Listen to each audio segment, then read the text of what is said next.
NaMo Narayan. The ancient Indian astrologer में आपका स्वागत है। हम आज आपके सामने एक विशेष कार्यक्रम लेकर आए हैं जो धन से संबंधित है।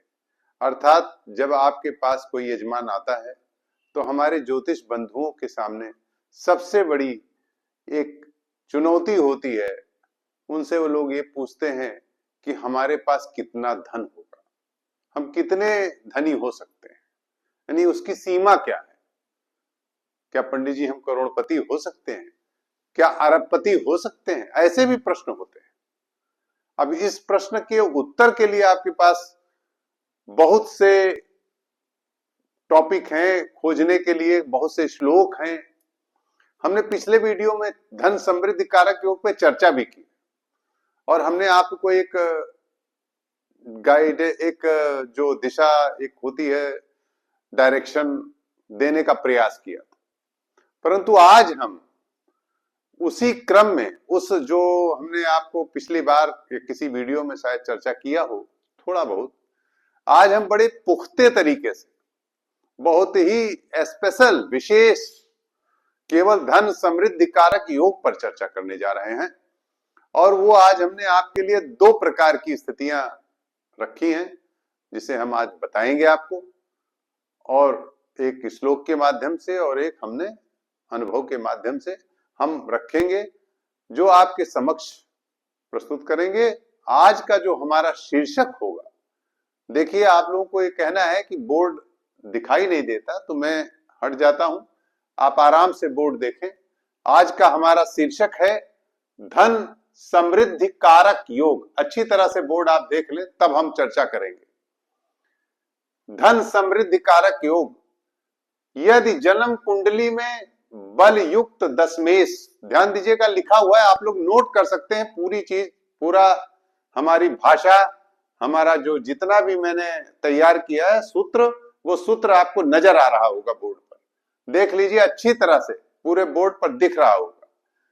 बल युक्त दशमेश लग्न चंद्र लग्न तथा सूर्य लग्न से किसी से भी 1, 4, 5, 7, 9, 10 में बैठा हो तो जातक अतुल धनाढ्य होता है। ठीक है, आप लोग अच्छी तरह बोर्ड देख लिए हैं, आशा है, मैं समझ रहा हूं कि आप लोग देख लिए होंगे। अब मैं आपको बताता हूं कि यदि जन्म कुंडली में बल युक्त दशमेश, ध्यान दीजिएगा, बल युक्त दशमेश, निर्बल दशमेश नहीं, पोटेंटाइज दशमेश, यानी दशमेश दशम भाव के स्वामी में पावर हो। अब यहां बोलने की बात है, इसलिए इंट्रैक्शन के लिए मैं थोड़ा आगे आता हूं।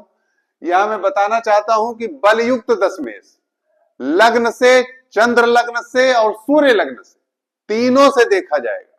ध्यान दीजिएगा, इसी बात को मैंने ऊपर लिखा है, आप देखिए ध्यान से पढ़िए कि जन्म कुंडली में बल युक्त दशमेश लग्न चंद्र लग्न सूर्य लग्न किसी से भी, मतलब एक ही से नहीं कि लग्न से ही देखा जाए, सूर्य लग्न बना लीजिए, चंद्र लग्न बना लीजिए, और उससे यदि 1, 4, 5, 7, 9, 10 में यदि बलवान होकर बैठ जाए तो निश्चित है वो जातक लक्षाधिपति से ऊपर ही होगा उस जमाने में। आज का तो उसे अरबपति या करोड़पति कहेंगे।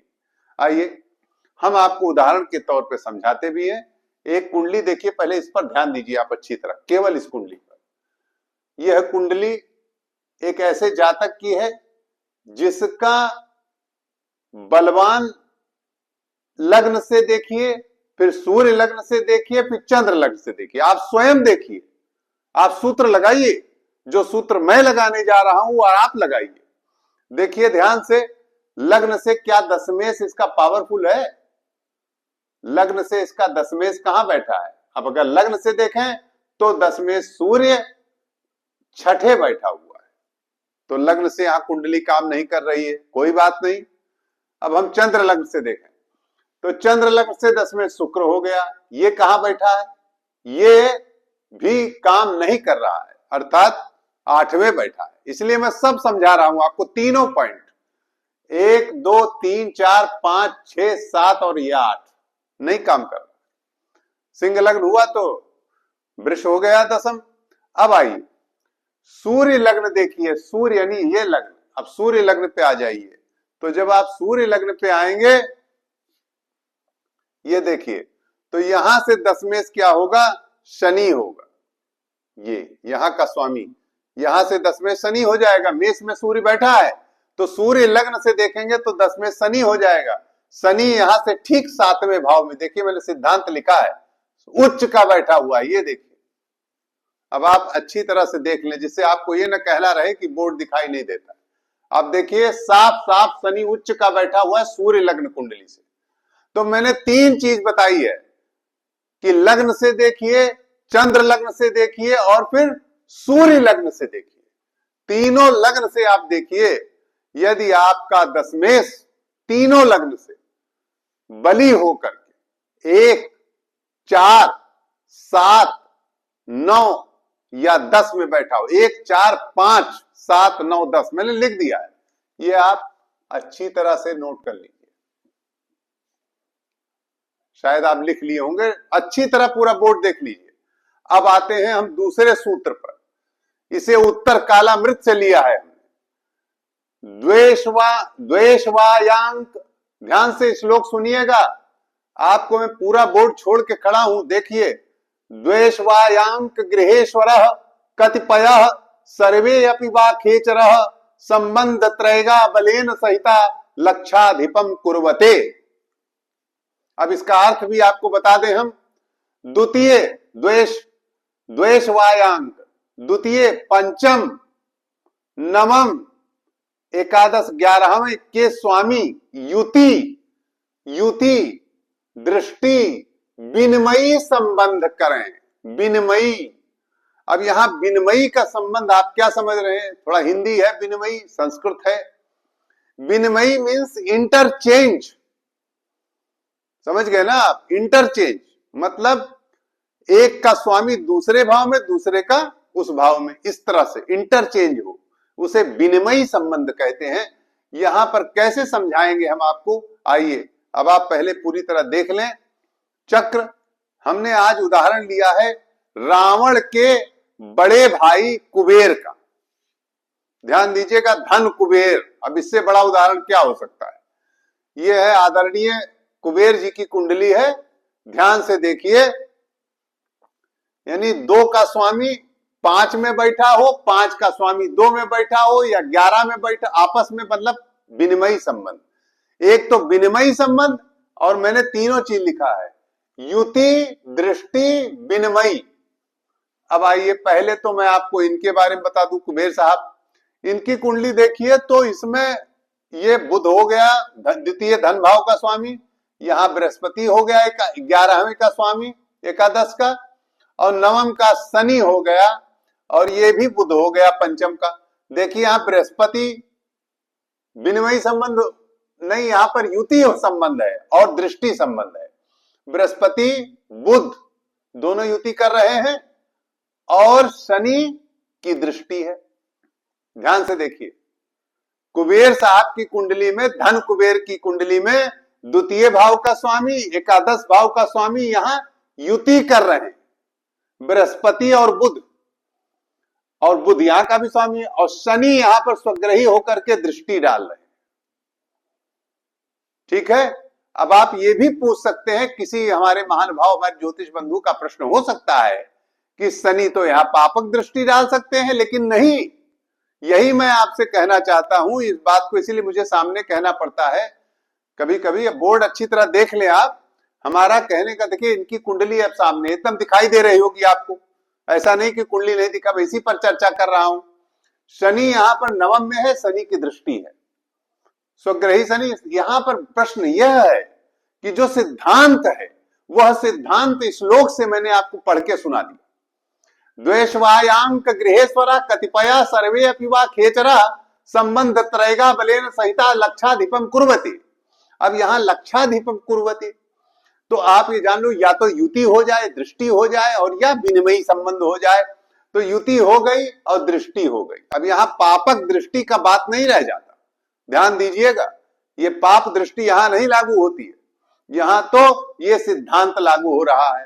ठीक इस प्रकार धन कुबेर तो समझ लीजिए ट्रेजरार है, उनसे बड़ा कोषाध्यक्ष कोई है ही नहीं। लक्ष्मी जी की सीधे कृपा उन पर है, वो पूरे इस ब्रह्मांड के कोष के स्वामी वही है। ठीक है, आइए अब आपको हम एक और उदाहरण से समझाते हैं। श्री माधवराव सिंधिया जी की कुंडली। अब यहां तो मैंने युति व दृष्टि समझा दिया कुबेर जी की कुंडली में। अब हम आते हैं माधवराव सिंधिया, जो ग्वालियर राजघराना बहुत धनाढ्य घराना है, ये मैं आज आपको बता दूं। जो ग्वालियर राजघराना है उसके पास धन बहुत है, बड़ा वैभव है। वो कैसे है, किस तरह है, वो अलग बात है। यहां मैं आपको बताना चाहता हूं, मैंने लिख दिया है। अब तो कुंडली तो आपको दिख रही होगी ना, पूरी तरह अच्छी तरह दिख रही होगी, देख लीजिए। विनिमयी संबंध, देखिए इनको मैं विनिमयी संबंध समझाऊंगा इसमें, क्योंकि माधवराव सिंधिया में इंटरचेंज है, विनिमयी संबंध है। कैसे है, ये द्वितीय भाव का स्वामी कहां बैठा है, धनु का, बृहस्पति देखिए एकादश 11वें बैठा है। अब 11वें का स्वामी कहां बैठा है, 5वें बैठा है। ध्यान दीजिएगा, 11वें का स्वामी 5वें और द्वितीय का स्वामी एकादश 11वें, और 9वें का स्वामी ये देखिए, 9वें का स्वामी द्वितीय चंद्रमा। चारों मतलब पूरा चतुर्ग्रही, इसे कहते हैं चतुर्ग्रही विनिमयी संबंध। इट इज कॉल्ड चतुर्ग्रही विनिमयी संबंध। ठीक से देख लीजिए, अब आपको अच्छी तरह क्लियर हो गया कि धन समृद्धि कारक योग किसे कहते हैं। और यहां पर जो हमने लिखा है लक्षाधिपम कुर्वते, तो ये लक्षाधिपम उस जमाने की बात थी जब सब स्वर्ण मुद्राओं को बहुत समझा जाता था। समझ रहे हैं ना, 1 लाख स्वर्ण मुद्राओं की तुलना की जा रही है लक्षाधिपम से।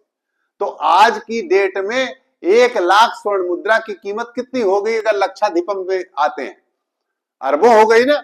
तो उस प्रकार से मान के चलिए कि अगर ये श्लोक लागू हो रहा है विनिमयी संबंध का या ये वाला युति दृष्टि, तो आप निश्चित रूप से धन समृद्धि कारक आप में योग है, और आप निश्चित रूप से अतुल धनाढ्य योग आप में घटित होगा। आज नहीं, निश्चित रूप से अपनी दशाओं में जब इनकी विनिमयी ग्रहों की दशाएं आएंगी तो निश्चित रूप से यह राजयोग आप में धन योग घटित होगा। नमो नारायण।